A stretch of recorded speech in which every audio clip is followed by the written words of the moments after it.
الحمد لله وكفى والسلام على عباده الذين اصطفى أما بعد. عن أبي رقية ابن أوس ابن تميم بن أوس الداري رضي الله تعالى عنه أن النبي صلى الله عليه وسلم قال: الدين النصيحة. قلنا لمن؟ قال: لله ولكتابه ولرسوله ولأئمة المسلمين وعامتهم. رواه مسلم أو كما قال عليه الصلاة والسلام. মহান আল্লাহ রাব্বুল আলামিনের দরবারে শুকরগুজার হচ্ছি যে মহান রাব্বুল আলামিন আমাদেরকে তার মহান গুরুত্বপূর্ণ হুকুম এশার ফরজ নামাজ আদায় করে দ্বীনি কিছু আলোচনা শোনার জন্য এবং আমাকে বলার জন্য সুযোগ দান করলেন। এজন্য সে রব্বে করিমের দরবারে তার এই শিখানো বাক্যে কালিমাতুশ শুকর আদায় করি আলহামদুলিল্লাহ। মুহতারাম হাজিরিন, যে হাদিস তেলাওয়াত করেছি সহিহ মুসলিমের হাদিস, হযরত আবু উমাইয়া তামিম ইবনে আউস, প্রসিদ্ধ সাহাবী তামিম দারি রাদিয়াল্লাহু তাআলা তার থেকে বর্ণিত, রাসূল করিম সাল্লাল্লাহু আলাইহি ওয়াসাল্লাম বলেন, আদ-দীন আন-নাসিহা। দিন কল্যাণকামিতারই নাম। দিন কিসের নাম? কল্যাণকামিতারই নাম। সাহাবায়ে কেরাম জিজ্ঞেস করলেন, কুলনা, আমরা বললাম, লিমান, কার কল্যাণকামিতা? আল্লাহ রাসূল কি বলেছেন? দিন কিসের নাম? কল্যাণকামিতারই নাম। সাহাবায়ে কেরাম পাল্টা প্রশ্ন করেছেন, লিমান, কার কল্যাণকামিতা? আমরা যে কল্যাণ কামনা করব, কার করব? রাসূল পাঁচটি কথা বলেছেন। কয়টি? এক নম্বর লিল্লাহি, দুই নম্বর ওলি কিতাবিহি, তিন নম্বর ওলি রাসূলিহি, চার নম্বর ওলি আইম্মাতিল মুসলিমিন, পাঁচ নম্বর ওয়াআম্মাতিহিম। কয়টা জবাব দিয়েছেন? রাসূল বলেন দিন কল্যাণকামিতারই নাম। সাহাবায়ে কেরাম প্রশ্ন করলেন, কার কল্যাণকামিতা? রাসূল জবাব দিলেন, লিল্লাহি। এক নম্বর, কার কল্যাণকামিতা? আল্লাহ রাব্বুল আলামিনের কল্যাণকামিতা। আল্লাহর কল্যাণকামিতার ব্যাখ্যা কি? আল্লাহর কল্যাণ কামনা বলতে কি বুঝি আমরা? মুহাদ্দিসিনে কিরাম বলেন, আল্লাহর কল্যাণকামিতার অর্থ হচ্ছে আল্লাহকে এক বলে স্বীকার করা। কি করা? তার সঙ্গে কাউকে শরীক না করা। আল্লাহকে এক বলে স্বীকার করা এবং তার সঙ্গে কাউকে শরীক না করা। শরীক বিভিন্ন ভাবে হয়, আমরা অনেক ক্ষেত্রে জানিও না, বুঝিও না যে শিরিক হয়ে যাচ্ছে, খবর নাই। শিরিক ফিল আকীদা, শিরিক ফিল জাত, শিরিক ফিল সিফাত, শিরিক ফিল রুবুবিয়্যাহ, শিরিক ফিল সিয়াসা, নানান ক্ষেত্রে কি রয়েছে? শিরিক রয়েছে। গায়রুল্লাহকে, আল্লাহ ছাড়া অন্য কাউকে আল্লাহর সমকক্ষ সাব্যস্ত করা, এটা হচ্ছে শিরিক। এটা কি ভাই? যেমন আল্লাহ তাআলা কল্যাণ ও কল্যাণের মালিক, বিপদ দেওয়ারও মালিক আল্লাহ তাআলা, বিপদ থেকে উদ্ধার করার মালিকও কে ভাই? আল্লাহ তাআলা। রোগ আল্লাহ তাআলাই দেন, রোগ থেকে শিফা এবং আরোগ্য কে দেন? আল্লাহ তাআলাই দেন। সন্তান কে দেন? আবার কাউকে সন্তান দেন না, এটা কে? উদাহরণস্বরূপ বললাম। এরকম আল্লাহ রাব্বুল আলামিনের যত গুণ আছে, সিফতি নাম আছে, গুণবাচক নাম আছে, আল্লাহর জাতের সাথে শরীক করা, এরকম আল্লাহর সিফত, আল্লাহর একটা গুণ যে আল্লাহ তাআলা সবকিছু জানেন। আল্লাহ তাআলার অজানার কিছুই নাই। এই জানার সিফত কেউ যদি মনে করে যে আল্লাহ তাআলা জানে, আমিও জানি, বা অমুকে অমুক পীর সাহেবও আল্লাহ তাআলার মতোই জানে, নাউজুবিল্লাহ, ঈমান থাকবে? হ্যাঁ, আল্লাহ তাআলাও সন্তান দেওয়ার মালিক। অমুক বুজুর্গের মাজারে গিয়ে সন্তান চাইলেও সন্তান পাওয়া যায়, কথা বলেন, ঈমান থাকবে? অমুক বুজুর্গের মাজারে গিয়ে একটা খাসি, একটা গরু দিয়ে আসলে আমার ব্যবসা বাণিজ্যের ভিতরে কি লাল বাতি জ্বলছিল, এটা ভালো হয়ে যাবে। এই আকীদাকে পোষণ করলে ঈমান থাকবে? ঈমান থাকবে না। কেউ যদি মনে করে ডাক্তার আমাকে শিফা দান করবে, কবিরাজ আমাকে শিফা দান করবে, হুজুরের ঝাড়ফুঁক আমাকে শিফা দান করবে, ঈমান থাকবে? ঝাড়ফুঁক করা নিষেধ না, ওষুধ খাওয়া নিষেধ না, বরং রোগ হলে ঔষধ খাওয়া এটাও সুন্নত। এটাও কি ভাই? বাকি আকীদা রাখতে হবে কার প্রতি? দলিল কোরআনে হাকিমের আয়াত, ওয়াইদা মারিদতু ফাহুয়া ইয়াশফিন, আমি যখন অসুস্থ হই তিনিই আমাকে শিফা দান করেন। ডাক্তার না, কবিরাজ না, হুজুরের পানি পড়া না। কে দেয়? আল্লাহ তাআলা শিফা দান করেন। এখন এগুলো উসিলা, এগুলো কি ভাই? অসুস্থ হলে ডাক্তারের কাছে যেতে হবে, ডাক্তারের প্রেসক্রিপশন লিখবে, আপনি ওষুধ সেবন করবেন, এটাও সুন্নত। এটাও কি ভাই? আবার এটা মনে করেন না যে অসুস্থ আল্লাহ তাআলা দিচ্ছেন, সুস্থ তিনি করেন, ওষুধ খাওয়ার দরকার নেই, বা বিছানায় পড়ে থাকি, এটা সুন্নত না, এটা কোনো বুজুর্গিও না। রাসূল নিজেও অসুস্থ হয়েছেন কিনা? রাসূলকেও জাদু করা হয়েছে। রাসূল সাল্লাল্লাহু আলাইহি ওয়াসাল্লামের উপর ইহুদি লাবিদ সূরা ফালাক নাসের শানে নজুল পড়বেন, জাদু করা হয়েছে, রাসূল জাদুর ক্রিয়াও হয়েছে। জিবরিল আমিন আলাইহিস সালাতু ওয়াস সালামের মাধ্যমে সূরা ফালাক নাসের 11টা আয়াত নাজিল করে কি করেছেন? ওই মেসমেরিজম, জাদুর যে ক্রিয়া ছিল সেটাকে বিনষ্ট করে দেওয়া হয়েছে। তো অসুস্থ হওয়া এটা কোনো খারাপ কিছু না। হাদিসে আছে মুমিনের পায়ে যদি কাটাও বিধে, কি বিধে? এর মাধ্যমেও আল্লাহ রাব্বুল আলামিন তার গুনাহকে মাফ করেন। তাকে আল্লাহর রেজা বিল কাজা, আল্লাহর ফয়সালার উপর কি থাকতে হবে? সন্তুষ্ট থাকতে না, হ্যাঁ হতাশ করা যাবে না। কি করা যাবে না? হ্যাঁ হতাশ করা যাবে। তো আল্লাহ তাআলার প্রতি, আল্লাহ তাআলার জাতের প্রতি এক আল্লাহকে আল্লাহ বলে স্বীকার করা, এবং তার সঙ্গে কাউকে কি না করা? শরীক না করা, এবং তার গুণাবলীকে অস্বীকার না করা। আল্লাহ তাআলার অনেকগুলো গুণ আছে। আল্লাহ তাআলা রহিম, আল্লাহ তাআলা রহমান, আল্লাহ তাআলা খালিক, আল্লাহ তাআলা মালিক, আল্লাহ তাআলা রব, আল্লাহ তাআলা জব্বার, আল্লাহ তাআলা কাহার। যত সিফাতি নাম সবগুলো এক একটা গুণ, এক একটা কি ভাই? গুণ। কোন গুণকে, কোন সিফাতকে কি না করা? অস্বীকার না করা। আল্লাহ তাআলা সকল ধরনের ত্রুটি থেকে, সকল ধরনের দোষ এবং ত্রুটি থেকে মুক্ত এবং পবিত্র। পৃথিবীর সকল মানুষেরই, আম্বিয়া আলাইহিমুস সালাতু ওয়াস সালামের জামাত ছাড়া পৃথিবীতে সকল মানুষ যত বড় বুজুর্গই হোক, কম বেশি দোষ গুণ আছে। কথা বলেন সাওয়ায়ে আম্বিয়া আলাইহিমুস সালাতু ওয়াস সালাম। কারণ স্বয়ং আল্লাহ রাব্বুল আলামিন এই আম্বিয়া আলাইহিমুস সালাতু ওয়াস সালামের জামাতকে সিলেক্ট করেছেন। মনোনীত কে করেছেন? নবী চাইলেই হওয়া যায়? কথা বলেন না। সাধনা করে বুজুর্গ হওয়া যায়, কিন্তু সাধনা করে নবী হওয়া যায় না। নবীকে বানান, এই মনোনীত কে করেন? কোরআনে হাকিম তার দলিল, আল্লাহ তাআলা বলেন, ক্বালা ইয়া মূসা ইন্নী ইসতাফাইতুকা আলান নাসি বিরিসালাতি ওয়া বিকালামি। হে মূসা, ইন্নী ইসতাফাইতুকা, নিশ্চয় আমি তোমাকে, আই সিলেক্ট ইউ, আমি তোমাকে নির্বাচিত করেছি।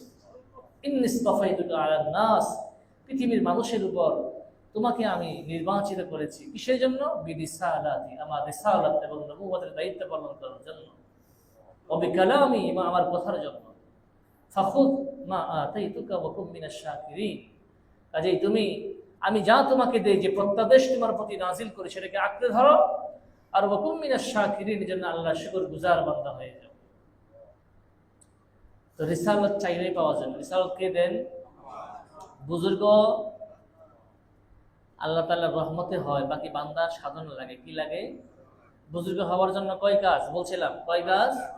5 কাজ। 1 নম্বর, গুনাহ ছেড়ে দিতে হবে। গুনাহ করবেন আর বুজুর্গ হবেন, এটা স্বপ্নে দেখতে পারেন, বাস্তবে জীবনে হবে না। বুজুর্গি বড় জুব্বা, মাথায় পাগড়ি, আলখেল্লা, হাতে তাসবিহ, এর নাম বুজুর্গি না, এটা লেবাস। এটা কি ভাই? লেবাস। কিন্তু মূল বুজুর্গি হচ্ছে গুনাহ ছেড়ে দিতে হবে। গুনাহ করতে পারবেন না। যে যত বেশি গুনাহ মুক্ত থাকবে, তার দিল তত পরিষ্কার হবে, নির্মল হবে, পরিচ্ছন্ন হবে, সতেজ হবে। 1 নম্বর গুনাহ ছেড়ে দিতে হবে। নাম্বার কোনো ফরজ ওয়াজিব কখনোই ছাড়া যাবে না। নাম্বার 3, সুন্নতে মুআক্কাদা ছাড়া যাবে না। নাম্বার 4, এরপরে যে যত বেশি নওয়াফিল, যত বেশি নফল নামাজ পড়বে, যত বেশি, 1 নাম্বার গুনাহ ছেড়ে দিতে হবে। নাম্বার 2 ফরজ কখনোই ছাড়া যাবে না। নাম্বার 3 ওয়াজিব ছাড়া যাবে না। নাম্বার 4 সুন্নতে মুআক্কাদা ছাড়া যাবে না। নাম্বার 5 এগুলো করার পরে গুনাহ ছেড়ে দিতে হবে, ফরজ ওয়াজিব সুন্নত মানতে হবে। এরপরে যে যত বেশি নফল নামাজ পড়বে, নফল ইবাদত করবে, নফল দান সদকা করবে, ইত্যাদি ইত্যাদি নফল যত বিধান আছে এগুলো যে যত বেশি করবে সে তত বেশি আল্লাহ রাব্বুল আলামিনের নৈকট্যশীল বান্দা বলে বিবেচিত হবে। কিন্তু আগের 4টা করেন নাই, খালি নফল পড়েন, ধমায় নফল পড়েন, কথা বলেন না, খালি নফল পড়েন, গুনাহ ছাড়েন না, ফরজের খবর নাই। আমাদের সমাজে এরকম কিছু মুসল্লি আছে না, শবে বরাত, শবে কদর, 10ই মুহররম আসলে সারা রাত জেগে জেগে নফল নামাজ পড়ে, ফজরের নামাজ পড়ে, আছে কি না? হ্যাঁ, হবে না। আবার এক জাতের মুসল্লি আছে দেখবেন, তাবলিগেও যায়, সরমুনায়ও যায়, আটরশিতেও যায়, মাইজ ভান্ডারও যায়, সবখানে যায়। গুলালো, কি আলো ভাই, গুলালো, সবাইকে দেখে। এমন হলে চলবে না, সব জায়গায় যাওয়া যাবে না। বাতিল ফেরকার সাথে যেখানে ভণ্ডামি, নোংরামি, অশ্লীলতা, বেহায়াপনা, আল্লাহর নাফরমানি হয়, সেই মজলিসে যাওয়া যাবে না। যাই হোক, কথা অন্যদিকে চলে যাচ্ছে। যেটা বলতেছিলাম, 1 নাম্বার কার কল্যাণকামিতা? আল্লাহর কল্যাণকামিতা অর্থ হচ্ছে আল্লাহকে এক বলে স্বীকার করা, তাওহীদকে স্বীকার করা, শিরিক না করা, আল্লাহর সকল গুণাবলীকে বিশ্বাস করা এবং আল্লাহ তাআলা সকল দোষ ত্রুটি থেকে মুক্ত এবং পবিত্র, এই আকীদা বিশ্বাস রাখা। আরো অনেক ব্যাখ্যা আছে, সংক্ষেপ করলাম। দ্বিতীয় পয়েন্ট, ওলি কিতাবিহি, আল্লাহর কিতাবের প্রতি বিশ্বাস করা। কিতাব বলতে আল কোরআন, কিতাব বলতে কোরআন কার কালাম? আল্লাহ তাআলার কালাম। কালামুল মুলুকি, মুলুকুল কালাম। বাদশার কথা, কথারও বাদশা হয়, কথা বলে না। আপনি সুরবটি ওয়ালেসগির দ্বারা একটা ভাষণ দিচ্ছেন, কুত্তা বিলাই শুনবে না, পত্রিকার পাতায় আসবে না, কিন্তু এরা নেতা খেতা গিয়ে কি করছে, বক্তব্য দিচ্ছে, ঠিক আছে না? যদিও নেতা খেতে আছে, আপনার চরিত্র ভালো, কিন্তু আপনার কি নাই, ফলোয়ার নাই, আপনার রাজনৈতিক মূল্যায়ন নাই। কিন্তু তার চরিত্র বালাই না থাকলে কি হবো, সরকারের খাতায় তার নাম আছে, পত্রিকার পাতায় তার কি আছে, মূল্যায়ন আছে, ওটা হাইলাইট করে চলে আসবে, কথা বলে না। এটা তো বান্দার অবস্থা। আল্লাহ তাআলা যত বড়, তার কালামের ওয়েট, তার কালামের ওজন তত বড়। তো ওলি কিতাবিহি, আল্লাহর কিতাব। আল্লাহর কিতাব যে আল্লাহর পক্ষ থেকে, আল মুনাজ্জাল মিনাস সামা, আই মিনাল্লাহি তাআলা, আল্লাহ তাআলার পক্ষ থেকে অবতীর্ণ এই কালাম, এটা যে মানব রচিত কোনো কালাম নয়, সরাসরি আল্লাহর কালাম, এটা বিশ্বাস করা। কি করা? কোরআনে কারীমকে আল্লাহর পক্ষ থেকে নাজিল হয়েছে এটা বিশ্বাস করা। কোরআনে কারীম আল্লাহ তাআলার নাজিলকৃত কিতাব, এটা বিশ্বাস করার পাশাপাশি কোরআনে হাকিমকে তাজিম করা, সম্মান করা, শ্রদ্ধা করা, ভক্তি করা, সর্বশেষ কোরআনে কারীমের উপর আমল করা। কি করা? আল্লাহ তাআলা যে বিধান দিয়েছেন এই বিধানের উপর কি করা? আমল করা। আরো অনেক ব্যাখ্যা আছে, সংক্ষেপ করতেছি। 3 নাম্বার, ওলি রাসূলিহি, ওলি রাসূলিহি, আল্লাহর রাসূলের কল্যাণকামিতা। আল্লাহর রাসূলের কল্যাণকামিতা বলতে আল্লাহর রাসূল যে সর্বশেষ নবী, তিনি আখেরি পয়গম্বর, এরপর আর কোনো নবুয়ত নাই। আনা খাতামুন নবিয়্যিন লা নাবিয়্যা বা'দি, আমি সর্বশেষ নবী, আমার পর আর কোনো নবী আসবে না, এটা বিশ্বাস রাখা। শেষ নবীকে নবী বলে বিশ্বাস করে। নবী যা নিয়ে আসছেন, নবুয়তের 23 বছরের জিন্দেগি, মক্কার 13 বছরের জিন্দেগি, মদিনার 10 বছরের জিন্দেগি, 23 বছরের জিন্দেগি, আল্লাহর পক্ষ থেকে যে হুকুম নিয়ে আসছেন সবগুলো হুকুমকে বিশ্বাস করা এবং তদনুযায়ী আমল করা। কি করা? রাসূলের সুন্নতের উপর কি করা? আমল করা। অনেক ব্যাখ্যা আছে, সংক্ষেপ করতেছি। 4 নাম্বার, ওলি আইম্মাতিল মুসলিমিন, 4 নাম্বার মুসলমানদের শাসক বর্গ যারা, রাষ্ট্রনায়ক যারা, তাদের কল্যাণ কামনা, তাদের কল্যাণকামিতার নাম দিন। রাষ্ট্রনায়কদের কল্যাণকামিতা বলতে রাষ্ট্রনায়ক যদি কোরআন হাদিসের বিপরীতে কোনো আইন না করে, কোরআন হাদিস সমর্থিত আইন করে, তাহলে তাদের হুকুম মান্য করা এটা ওয়াজিব শরীয়তে। যদি শরীয়ত বিরোধী কোনো আইন না করে, কোরআন হাদিসের সাথে সাংঘর্ষিক কোনো আইন না করে, তাহলে জনগণের জন্য রাষ্ট্রনায়কের কথা অনুযায়ী চলা এটা ওয়াজিব। হুকুমকার আল্লাহ তাআলা, আতিউল্লাহ ওয়া আতিউর রাসূল ওয়া উলিল আমরি মিনকুম। উলিল আমরি অনেক ব্যাখ্যা আছে, তোমার এটা একটা ব্যাখ্যা। শাসক বর্গের হুকুম মানো। শর্ত কি? যদি কোরআন সুন্নাহ বিরোধী কোনো আইন বা কোনো শাসন বা কোনো হুকুম না করে। মানতে হবে কতদিন? যতদিন রাষ্ট্রনায়কগণ কোরআন হাদিসের বাইরে না যাবে, বাইরে শাসন না করবে, বাইরে হুকুম না করবে। কোরআন সুন্নাহর বাইরে কোনো হুকুম করলে জনসাধারণ সেটা মানতে বাধ্য দূরের কথা, মানতে পারবে না, বরং প্রতিবাদ করতে হবে। কথা বলে না যে আল্লাহ তাআলা, যে আল্লাহর রাসূল আপনাকে রাষ্ট্রনায়কের হুকুম মানতে বলেছেন, সে আল্লাহ এবং তার রাসূল রাষ্ট্রনায়ক যদি কোরআন সুন্নাহ বিরোধী কোনো আইন করে, জনগণের উপর চাপায় দেয়, সে আইনকে লঙ্ঘন করে প্রতিবাদ জানানো এটাও আল্লাহর হুকুম। কথা বুঝাইতে পারতেছি? এটাও আল্লাহ তাআলা। এজন্য হাদিসে আসছে লা তাআতা লি মাখলুকিন ফি মাসিয়াতিল খালিক। হাদিসে কুদসি, স্রষ্টার নাফরমানি করে সৃষ্টির আনুগত্য করা জায়েজ নাই। সরকার আইন করলে মনে করেন জুয়া খেলা জায়েজ, মানে বৈধ, ওরা তো জায়েজ বলে না, কি বৈধ, কিন্তু শরীয়তের দৃষ্টিতে কি বৈধ হয়ে গেল? সরকার আইন করে দিল 64টা কি দেওয়া, পতিতালয় খুলে দেওয়া হইল। সরকারের আইনে কি বৈধ? শরীয়তের আইনে কি? এরপরে মনে করেন জুয়া, হাউজি, সরকার আইন করে দিল, এগুলো খেলা কি বৈধ? শরীয়ত কি বলে? অবৈধ। সরকার রাষ্ট্রপ্রধান শরাব পান করা, মদ পান করা বৈধ বলে দিল, করে দিছে না? শরীয়ত কি বলে? ইত্যাদি উদাহরণ অনেক টানা যাবে। এগুলো আমরা মানতে বাধ্য দূরের কথা, আমরা মানতে পারবো না। প্রতিবাদ করতে হবে যার যার অবস্থান থেকে। আপনার ক্ষমতা আছে রাজনৈতিক প্ল্যাটফর্মে বলেন, ক্ষমতা আছে আপনি লেখনির মাধ্যমে বলেন, ক্ষমতা আছে মুখের মাধ্যমে বোঝান, কোনোটাই পারেন না। হাদিসে আছে মান রাআ মিনকুম মুনকারান, সমাজে কোনো অন্যায় গর্হিত কাজ হতে দেখলে মুমিনের কাজ কি? চুপ করে বসে বসে তাসবিহ টিপবে? এটা সরকারের কাজ, আমার কাম আমি তাসবিহ টিপি না। ফালইউগাইয়িরহু বিয়াদি, ক্ষমতা থাকলে হাত দ্বারা কি করো? এটা পরিবর্তন করে দাও। কথা বুঝেন নাই? সরকার 80 মারলে 100 মারবে, সরকার ঠান্ডাই যাবে। সিস্টেম এটাই। ওয়ামান লাম ইয়াসতাতি, যেটা ক্ষমতা রাখে না, ফাবিলিসানিহি, জবান দ্বারা বোঝাবে। আপনি সেমিনার করেন, সিম্পোজিয়াম করেন, মাঠ গরম করেন, জনসাধারণকে আপনি কি করেন? কনভিন্স করেন। ওয়ামান লাম ইয়াসতাতি, এটাও করতে পারে না, ফাবিকলবি, অন্তর দ্বারা ঘৃণা করবে। ঘৃণা করে দায়িত্ব শেষ না, মনে মনে প্ল্যান আঁকবে, সামনে সুযোগ পেলে আমি এটা প্রতিবাদ করবো। ওয়াদালিকা আযআফুল ঈমান, আর এটা ঈমানের সর্বনিম্ন স্তর। তো সরকার যদি কোরআন সুন্নাহর মতো দেশ চালায়, হুকুম করে, সেটা জনগণকে মানতে বাধ্য। ঠিক আছে? আর যদি কোরআন সুন্নাহর বিপরীত, আরো ভেঙ্গে বলি, এটা তো রাষ্ট্রনায়কের কথা বললাম, প্রাসঙ্গিক মাসালা বলি। আপনার বউ, আপনি যুবক বলে ইমান বিয়ে করছেন অনার্সে, ঠিক আছে না, এফআইআর করে বিয়ে হয়েছে ইন্টারের মেয়ের সাথে, হ্যাঁ, আপনি এখন বিসিএস ক্যাডার চাকরি করেন, বউ আপনার এটা রাখতে দেয় না, কথা বলে না, তো কি বই কথা মানতে পারবেন? হ্যাঁ, বলে কি বলবেন? কি বলবেন? তা তো জানেন না কি বলবেন। তোমার হুকুম মানবো, তোমার কথা মানবো, নাকি আল্লাহর হুকুম মানবো? বউ কি বলবে?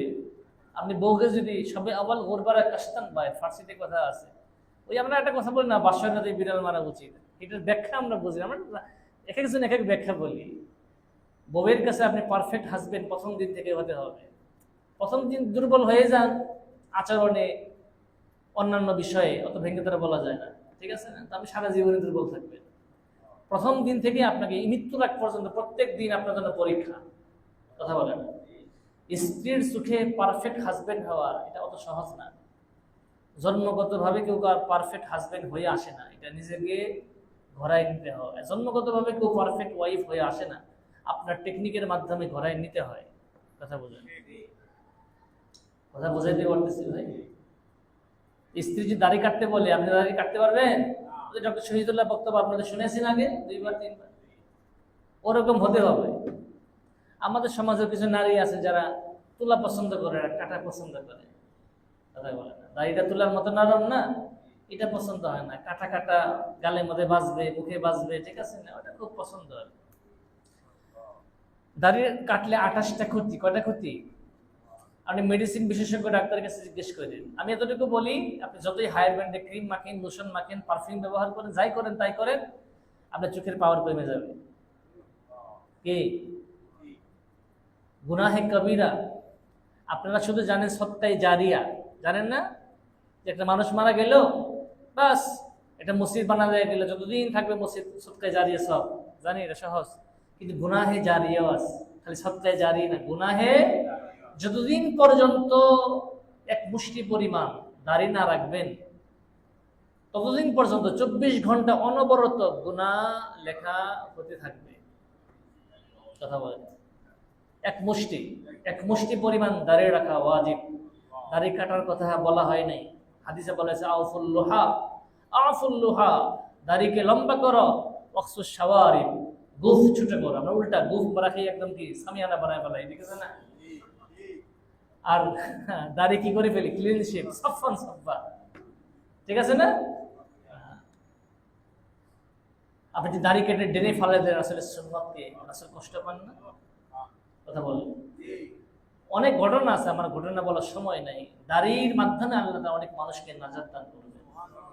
দাড়ি রেখে আপনি অনেক গুনাহ থেকে হেফাজত থাকতে পারবেন। দাড়ি আপনাকে বাধা দিবে, এই পরিবেশে তুমি দাড়ি রেখে যাওয়া যায় না, বিবেক বাধা দিবে আপনাকে। যাই হোক, ওয়ালিআইম্মাতিল মুসলিমিন, সর্বশেষ ওয়াআম্মাতিহিম, জনগণের, জনসাধারণের কল্যাণ কামনা করার নাম দিন। জনসাধারণের ক্ষতি করা যাবে না। কি করা যাবে না? কথার মাধ্যমে, আচরণের মাধ্যমে, কোনোভাবেই আপনার আমার মাধ্যমে যেন আরেক মুসলমান ভাই কষ্ট না পায়। হাদিসে আসছে আল মুসলিমু মান, প্রকৃত মুসলমান সেই ব্যক্তি, মান সালিমাল মুসলিমুনা মিন লিসানিহি ওয়া ইয়াদিহি, যার জবান এবং হাত দ্বারা অপর মুসলমান ভাই নিরাপদ থাকে। খালি তাসবিহ টিপলাম, 10 বার হজ করলাম, 20 বার উমরা করলাম, প্রত্যেক মাসে 50,000 টাকা দান করি, ঠিক আছে না? এগুলো ভালো কাজ, কিন্তু এগুলোর মাধ্যমে পার পাবেন না যদি আপনার জবান আর হাত ঠিক না থাকে। অনেক মানুষ আছে জবান ঠিক নাই, মুখে যা আশেপাশে বলে। অনেক মানুষ আছে অপরের প্রতি কষ্ট দেয়, কি দেয়? জবানের দ্বারা, আচরণের দ্বারা। ক্ষমতা আছে, ধরাকে সরা জ্ঞান করে, অপরের উপর জুলুম করে, করে কিনা ভাই? যাই হোক, আমার আলোচনার মূল বিষয়, দিন কিসের নাম? কল্যাণকামিতার নাম। রাসূলকে জিজ্ঞেস করা হলো কার? রাসূল জবাব দিয়েছেন কয়টা? 1 নাম্বার লিল্লাহ, আল্লাহ তাআলার কল্যাণকামিতা। নাম্বার 2 আল্লাহর কিতাবের। নাম্বার 3 আল্লাহর রাসূলের। নাম্বার 4 মুসলিম রাষ্ট্রনায়কদের। 5 নাম্বার জনসাধারণের। আল্লাহ রাব্বুল আলামিন আমাদের সকলকে দিন যে কল্যাণকামিতার নাম, আমরা যেন সকল ক্ষেত্রে, বিশেষ করে হাদিসে যে 5টি বিষয় বলা হয়েছে, আল্লাহ, তার কিতাব, তার রাসূল, মুসলিম রাষ্ট্রনায়ক এবং জনগণের কল্যাণে আমরা যেন সারা জীবন কাজ করে যেতে পারি। আল্লাহ তাআলা সেই তৌফিক দান করুন। আমিন। আমিন। ওয়া আখিরু দাওয়ানা আলহামদুলিল্লাহি রাব্বিল আলামিন। মজলিসের যে আদব, সেই দোয়া পরে আমরা চলে যাই। সুবহানাল্লাহি ওয়া বিহামদিহি, সুবহানাকাল্লাহুম্মা ওয়া বিহামদিকা, আশহাদু আল্লা ইলাহা ইল্লা আনতা, আস্তাগফিরুকা ওয়া আতুবু ইলাইক।